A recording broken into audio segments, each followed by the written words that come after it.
Assalamualaikum warahmatullahi wabarakatuh. Hai semuanya, selamat datang di channel YouTube aku, Syifa Hairunisa.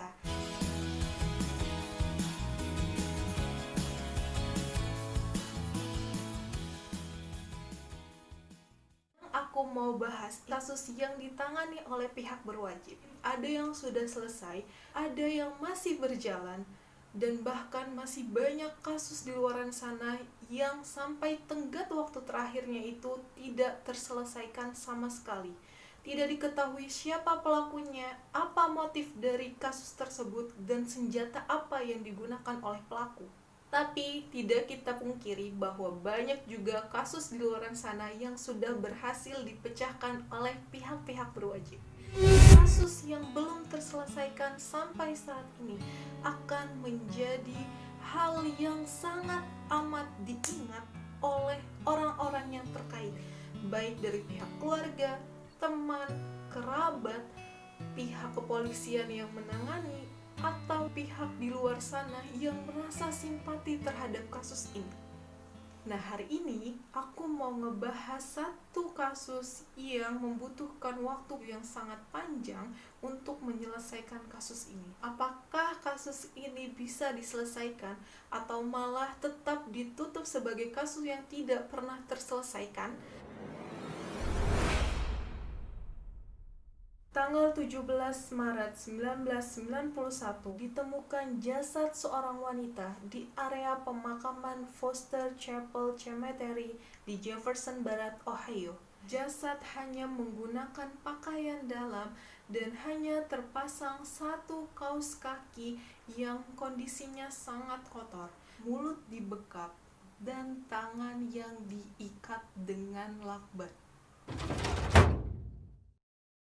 Diketahui bahwa wanita ini bernama Jessica Lynn Kent, kelahiran Columbus, Ohio pada tanggal 24 September 1975, yang pada saat itu umurnya tuh masih 15 tahun, sebagai siswi tingkat 2 di SMA Westland High School, ya, atau kalau di Indonesia ini sekitar kelas 11 SMA ya.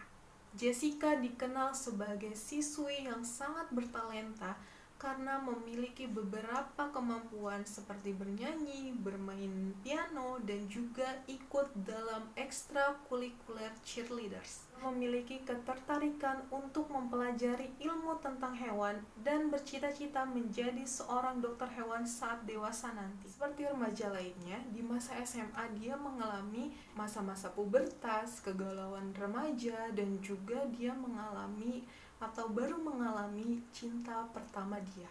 Akhirnya Jessica memutuskan untuk keluar dari grup cheerleader setelah bertemu dengan lelaki yang berasal dari Ohio Tengah yang usianya juga lebih tua 3 tahun dan menjadi cinta pertama bagi Jessica. Lelaki ini bernama Sean Thompson. Akhirnya semakin hari hubungan mereka itu semakin erat dan juga semakin intens untuk bertemu. Ibunya sangat tidak menyetujui hubungan Jessica dan Sean karena menurut ibunya Jessica yang bernama Rebecca Kent, Sean tidak hanya menyebabkan Jessica keluar dari grup cheerleadersnya, tapi juga menyebabkan dia sering tidak mengerjakan tugas sekolah, nilai-nilai akademiknya semakin turun, dan juga dia sering cabut dari kelas hanya untuk bertemu sama si Sean ini. Ibunya tahu bahwa Sean sering membuat masalah dengan pihak berwajib. Ya, bagaimana nggak ibunya sewot gitu ya, sampai ngelarang si anaknya ketemu sama si Sean ini. Ibunya itu memberikan ultimatum kepada si Jessica untuk tidak menemui Sean kembali. Tapi ya namanya masa remaja, cinta pertama, cinta buta, tetap aja tuh dilakuin sama si Jessica. Seperti lagunya Pak Haji Roma Irama kan, tentang darah muda itu, yang darah muda, darahnya para remaja,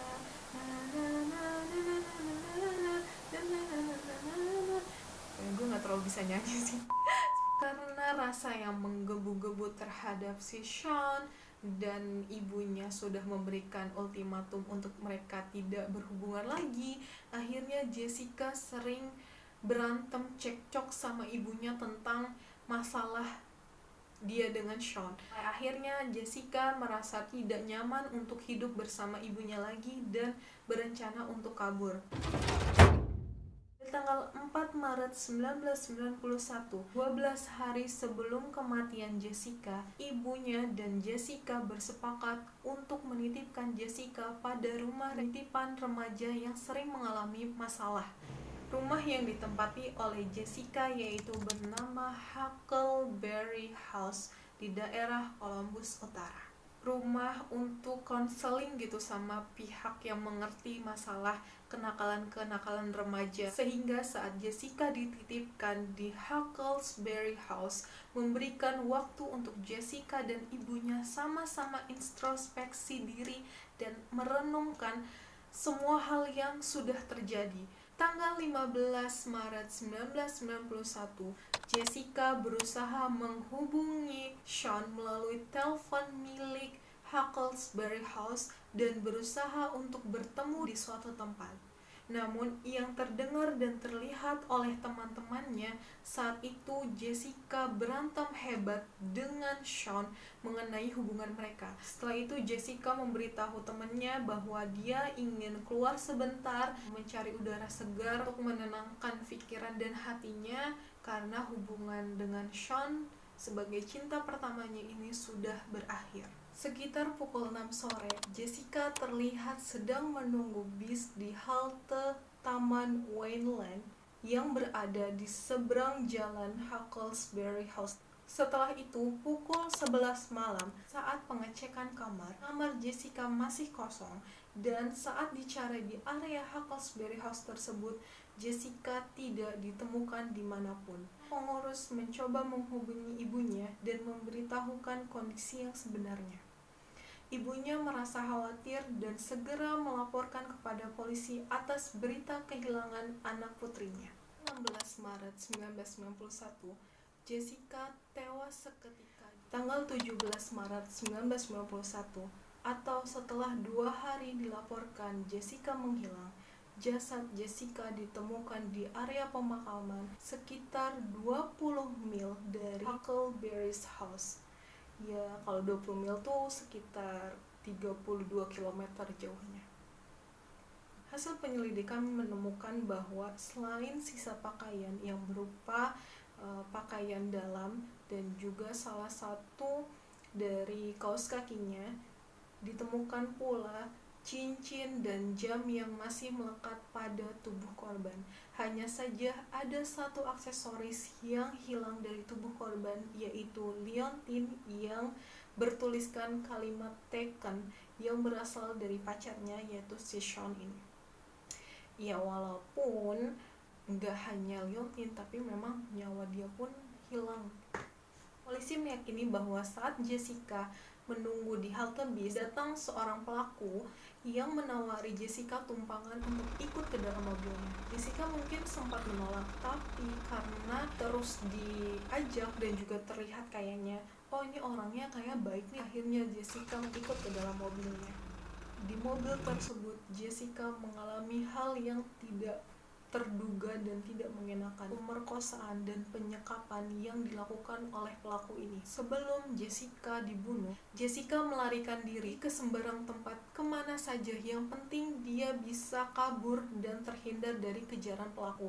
Akhirnya dia masuk ke dalam area pemakaman tersebut, dan polisi juga menemukan bukti bahwa Jessica sempat bersembunyi di balik batu nisan. Namun sayangnya, saat Jessica lari, salah satu dari kaos kakinya itu tertinggal, sehingga pelaku semakin mengejar dan mengetahui bahwa Jessica sedang bersembunyi di balik batu nisan. Jessica melihat samar-samar ada lampu yang menyala dari rumah pertanian, berharap bahwa di sana ada orang yang dapat menolong dia. Namun lagi-lagi sayangnya, Jessica saat berusaha lari untuk mencari pertolongan, dia menabrak tiang pagar kawat sebagai pembatas antara area pemakaman dengan ladang tersebut.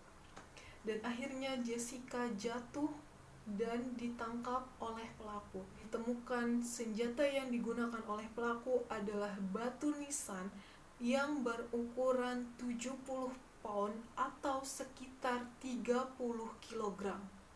Nah tuh bayangin aja, beras aja nih yang berukuran 5 kilogram tuh lama-lama berat kan, apalagi ini batu yang seukuran 30 kilogram. Dihantam kepalanya si Jessica, ya pasti kepalanya tuh udah langsung hancur dan Jessica mati seketika saat itu juga.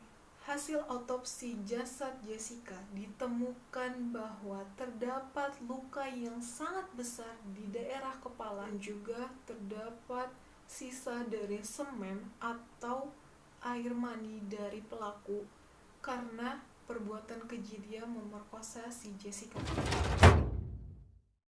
Dari bukti-bukti yang telah dikumpulkan oleh pihak kepolisian, juga dari sisa semen bisa digunakan sebagai bukti yang sangat kuat untuk menangkap pelakunya melalui tes DNA. Ada satu tersangka utama yang sangat dicurigai oleh polisi. Kalian bisa tebak itu siapa?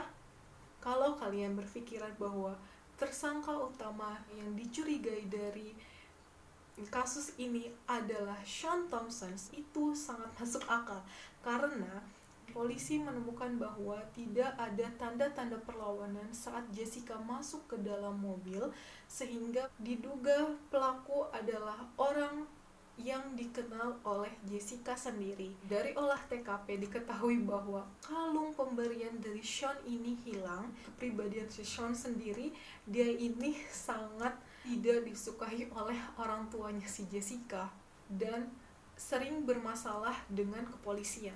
Udah gitu ya, sebelum kasus ini terjadi, si Jessica sempat berantem kan sama si Sean ini. Ya mungkin motifnya gitu menurut polisi adalah rasa dendam tidak disetujui oleh orang tuanya dan juga putus dari si Jessica ini. Tapi hasil dari tes DNA yang dilakukan untuk mencocokkan DNA si Sean dengan DNA dari semen yang tertinggal di tubuh Jessica itu tidak cocok sama sekali. Hasil interogasi yang dilakukan oleh kepolisian terhadap Sean menunjukkan bahwa Sean ini memiliki alibi untuk menghindar dari kejahatan ini, karena saat kejadian Sean sedang pergi dengan teman-temannya ke daerah Florida untuk pesta dan liburan.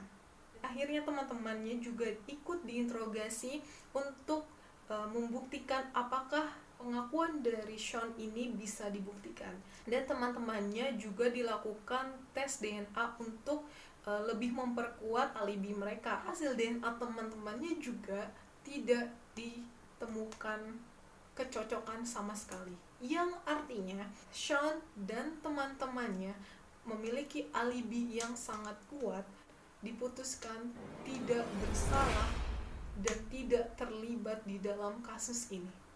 Ketika menurut penyelidik, bukti-bukti yang sudah dikumpulkan sangat kuat dan juga mengarah kepada si Sean dan teman-temannya ini, menyebabkan kepolisian merasa hopeless, sia-sia, dan tidak bersemangat kembali untuk menyelidiki kasus ini.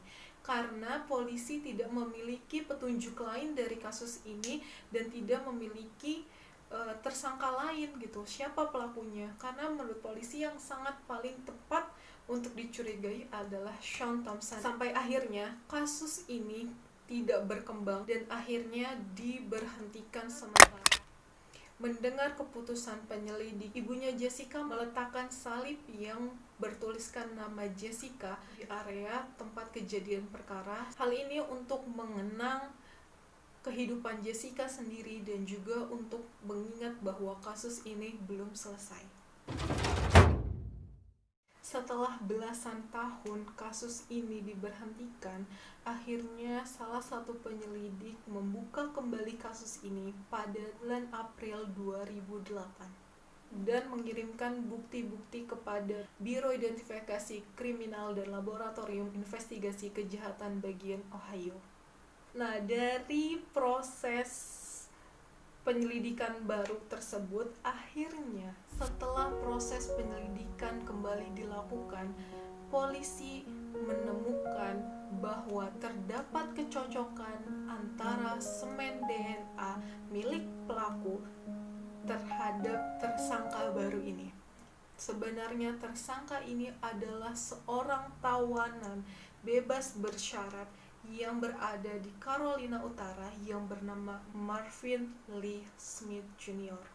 Dan hal yang sangat-sangat mengagetkan bagi aku yang gila sih. Smith sendiri, dia ini telah ditahan pada tahun 1991 bulan Agustus, atau tepatnya 5 bulan setelah kejadian Jessica ditemukan. Smith ini ditangkap atas tuduhan melakukan kekerasan, penculikan, dan pemerkosaan terhadap 2 korban lainnya di daerah Columbus, yang berarti daerah yang sangat dekat dengan tempat tinggal dan juga TKP dari penemuan jasad Jessica ini. Pada saat si Smith ini dipenjara, kasus Jessica ini melibatkan 4 penyelidik sampai dibuka sayembara untuk masyarakat umum. Siapa yang bisa menemukan pelaku dari kejahatan Jessica akan diberikan imbalan yang setimpal. Masyarakat tidak menemukan siapa pelaku tersebut. Ya, masyarakat sendiri nggak bisa nemuin pelakunya karena pelakunya sendiri tuh lagi di penjara. Padahal lokasi kejadian dan jenis kejahatan yang dilakukan Smith terhadap 2 korban lainnya sama dengan yang dilakukan Smith kepada Jessica. Tapi polisi tidak menaruh curiga sama sekali kepada si Smith ini. Smith ini sebelumnya ditahan di polisi selama 9 tahun atas tuduhan terhadap 2 korban sebelumnya dari tahun 91 sampai tahun 2000. Nah, pada tahun 2000 ini dia dibebaskan bersyarat, tapi pada tahun 96 atau 5 tahun atau 5 tahun setelah dia dipenjara, dia telah menyerahkan DNA dia kepada bagian kepolisian, karena pada tahun itu ada perubahan peraturan yang dibuat oleh pemerintah bahwa seluruh tawanan, seluruh penjahat untuk menyerahkan DNA mereka untuk digunakan sebagai database pihak kepolisian tersebut. Ya, tapi mungkin pada tahun 96 ini saat Smith menyerahkan DNA-nya, kasus Jessica pada tahun 91 ini pun sudah ditutup, jadi mungkin tidak ada yang melakukan sinkronisasi antara 2 DNA ini. Nah, berdasarkan bukti DNA yang cocok antara DNA milik Smith yang tersimpan di database kepolisian dengan DNA yang terdapat di dalam jasad korban, polisi mendakwa Smith atas kejahatan pembunuhan yang diperparah dengan kasus penculikan dan kekerasan seksual. Pada saat itu, si Smith belum mengakui kejahatan dia. Dia terus mengelak bahwa dia tidak terlibat dalam kasus Jessica pada tahun 91 tersebut. Setelah dilakukan terus-menerus interogasi dan juga penyelidikan, tahun 2009 bulan Februari, akhirnya Smith mengakui kejahatan yang dia lakukan terhadap Jessica. Dan dia menegaskan bahwa hanya dialah satu-satunya orang yang harus bertanggung jawab terhadap kematian Jessica ini. Hasil pengakuan yang diutarakan oleh Smith ini sangat cocok atau sesuai dengan bukti-bukti yang terdapat di TKP saat kejadian. Setelah seluruh usaha yang dilakukan oleh penyelidik dan setelah 18 tahun, Smith didakwa bersalah. Smith tidak dijatuhi hukuman mati atas imbalan pengakuan yang telah dilakukan kepada pihak penyelidik. Akhirnya, Smith dijatuhi hukuman selama 30 tahun seumur hidup tanpa bebas bersyarat dan juga dikenakan denda sebanyak $1 juta Amerika. Motif dari si Smith ini tidak diungkapkan kepada publik. Sebenarnya banyak hal yang membuat beberapa pihak yang terkait semakin merasa sedih, karena seharusnya pada saat kematian Jessica di tanggal 16 Maret 1991, Jessica sudah waktunya dipulangkan dari masa karantina yang dilakukan di Huckleberry's House. Tapi hari ini keadilan sudah didapatkan oleh Jessica. Orang-orang yang menyayangi Jessica sudah sangat bahagia dan senang atas keadilan yang didapatkan oleh Jessica dan ditutupnya kasus tersebut. Hal yang bisa kita ambil dari kisah ini adalah sepercaya apapun kita sama orang atau ada orang asing yang tidak kita kenal terus menawari bantuan walaupun terlihat baik, selain kita menaruh rasa husnuzon kita kepada orang tersebut, kita harus membentengi diri kita dengan sikap waspada, karena hal ini juga akan menghindari kita dari hal-hal yang tidak kita inginkan. Sampai di sini video kali ini. Terima kasih buat semuanya yang sudah mengklik dan juga menonton video ini dari awal sampai akhir. Assalamualaikum warahmatullahi wabarakatuh. Bye.